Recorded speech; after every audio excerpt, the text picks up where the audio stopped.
Welcome to the Real News Network. I'm Kim Brown in Baltimore.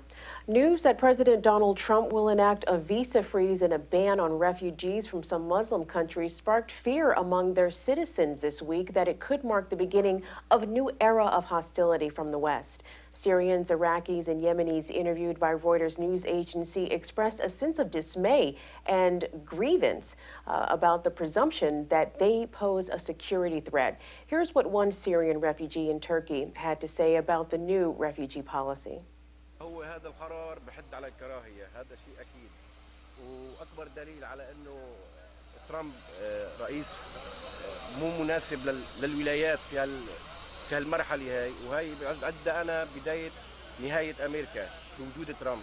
هذا القرار جائر كثير وبحد على الكراهية يعني بشكل عام، يعني ما ضروري إنه 7 دول إنه حكم علي بفرض الدخول علينا، بس بعده أنا حكم جائر يعني حتى نهاية أمريكا بتظن على إيد ترامب.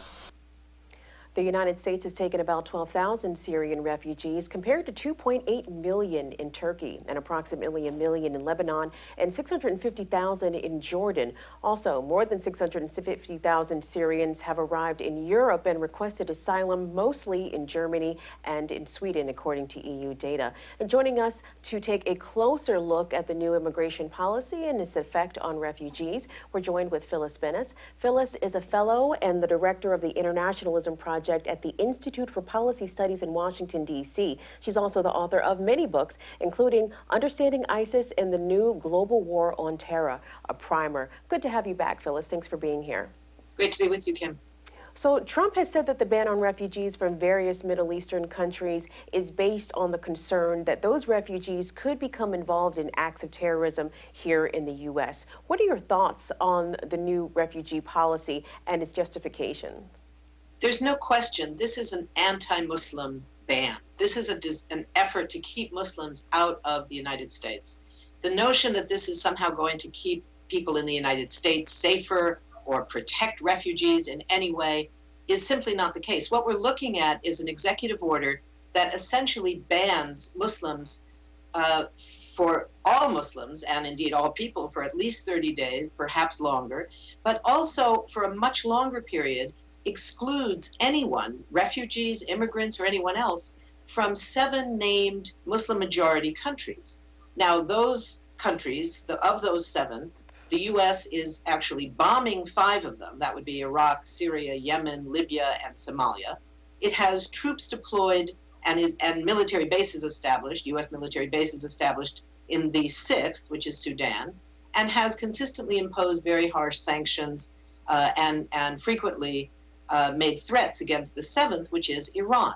Now, the other thing that these 7 countries all have in common, besides being countries at which the U.S. is attacking, none of them have Trump industry projects. None of them have Trump hotels, for instance. If you look at other Muslim-majority countries where there has been a much more direct link to terrorism, ironically enough, such as either Egypt or Saudi Arabia, as we know, has long been accused of funneling money in various forms to ISIS and to other terrorist organizations. And of course, in Egypt, largely because of increasing government repression, you have significant acts of terror being committed on their soil. Neither Egypt nor Saudi Arabia is included in the list. And what a surprise, in both Egypt and Saudi Arabia, Trump has significant commercial holdings, hotels, etc. So do we assume that that's just a coincidence? No, this is clearly somehow linked here. The order also violates international law, which requires countries to provide refuge to desperate people that are fleeing persecution. This simply says we're not going to do it because we don't want to.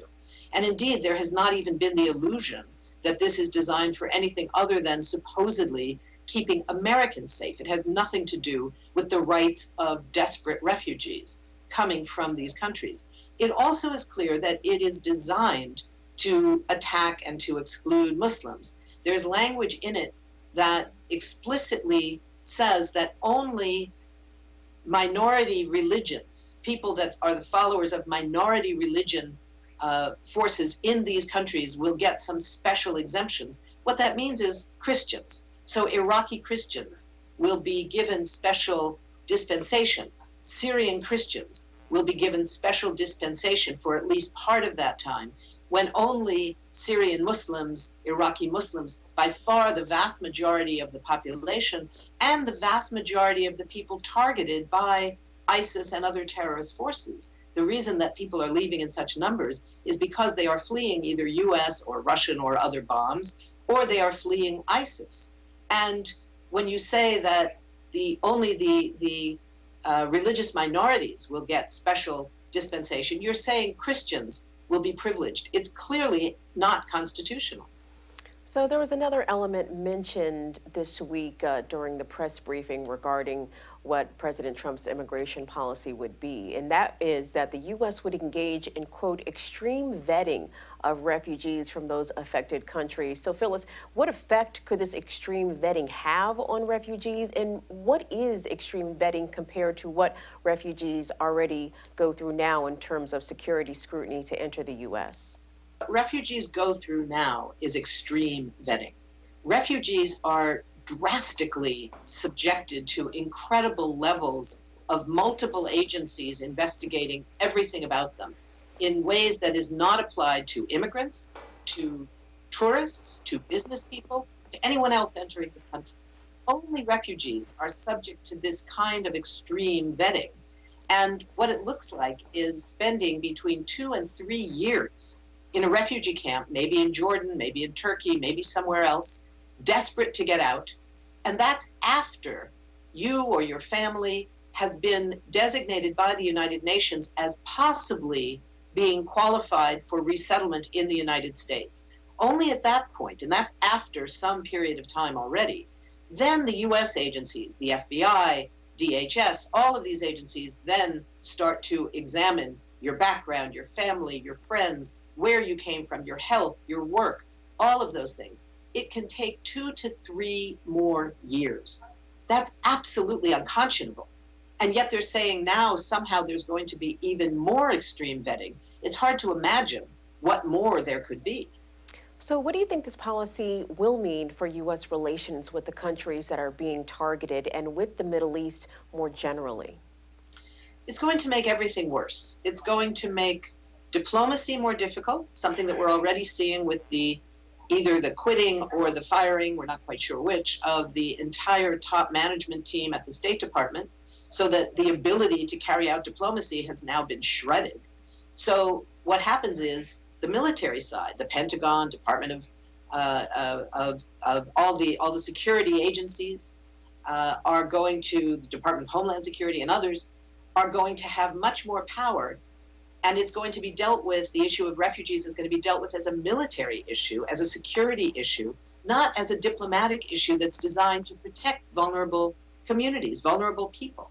So it's going to antagonize people enormously across the region, most especially in those countries, but others as well, people who are looking at what this means, for example, for Syrian refugees who are now crowding into refugee camps across Turkey. As you mentioned earlier, there's 2.5 million Syrian refugees in Turkey. They're desperate to get permanent placement somewhere. Some of them want to come to the United States. Not too many. Most want to stay in the region. But those who need permanent resettlement in a place like the United States will suddenly be faced with permanent life in a refugee camp.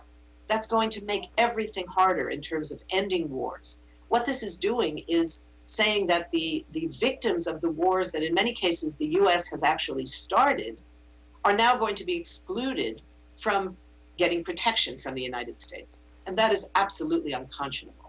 Phyllis, what about U.S. relations with Europe? As I mentioned in the introduction, European countries have so far taken in more than 650,000 Syrians and are struggling with the issue politically. And as you mentioned, there's been some sort of shakeup at the State Department. It's not exactly clear what. And even prior to that, Donald Trump made disparaging remarks about German Prime Minister Angela Merkel. So what does this bode for our relationships with our traditional EU partners after this policy is officially enacted when Trump signs the executive order?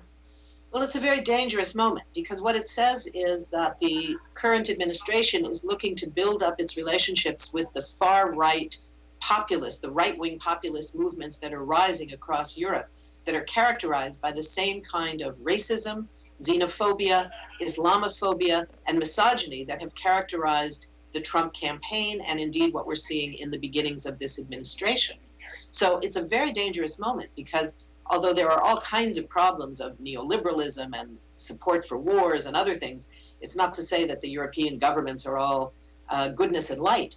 But at a moment when Europe is itself struggling about how to deal with the issue of refugees, and one of the unfortunate realities is that a right-wing xenophobic racist movement is rising in response, this administration looks like it's going to be building up relations with those forces rather than with the legitimate leadership of the European countries, or indeed the progressive parties that are also part of the European Parliament, etc.